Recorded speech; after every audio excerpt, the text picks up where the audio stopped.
might try and learn from the loss, and they'll try and find the feedback involved in the loss to make sure they don't lose again, which is obviously better than not analyzing at all. And the top 5%, the absolute highest echelon, are people who are going to analyze every decision they've ever made, win or lose. I analyze my wins as well. See where you went right. See where I went right, see where I went wrong, see where it worked. You need to analyze your whole life. Your life needs to be feedback. You know, I always found the one thing that was always amazing to me, and this happened to me even just the other day. I'll be driving one of my 59 Supercars, and it's raining, and it's dark, and it's cold. And I see people at a bus stop, and I'm at the traffic light. It's freezing, and it's raining, and it's nighttime, and you can't afford an Uber. If that won't motivate you, I don't know what will. Because the worst thing about the bus isn't the bus, it's the time you wait for the bus. Time is money. You're gonna stand there for 45 minutes in the freezing cold and waste your time to save a couple dollars on an Uber, and you don't feel panic to get rich? This is another thing that's amazing to me about motivation. I don't feel motivated. Neither do I sometimes. You're not gonna always feel like doing it. You have to do it anyway because it's your duty to do it because you don't want to be a fucking loser. That's the whole point. If you felt like doing it all the time, then there would be no magic to it. The magic is that you do it regardless of how you feel.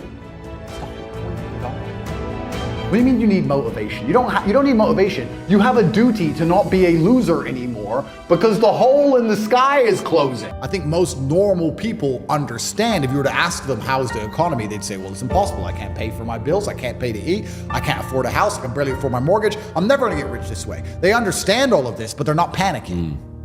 And people are sitting here now going, oh yeah, the economy's bad, but maybe if we vote for this person, who are you gonna vote for that's gonna put money in your pocket actually come along and say, here's money? Nobody. Still got to pay your council tax, still a brokey, nobody cares. No one you vote for is going to change it. It's going to get worse, it's going to continue. And you know the boat is going to sink and you're not panicking. That's why I kind of catch myself. And one of the things I try very hard not to do is become elitist. Because when you've come from the absolute bottom to the absolute top and you've done it all off of your own back, and hard work and dedication and never missing a day. The only shortcut to life is to never miss a day.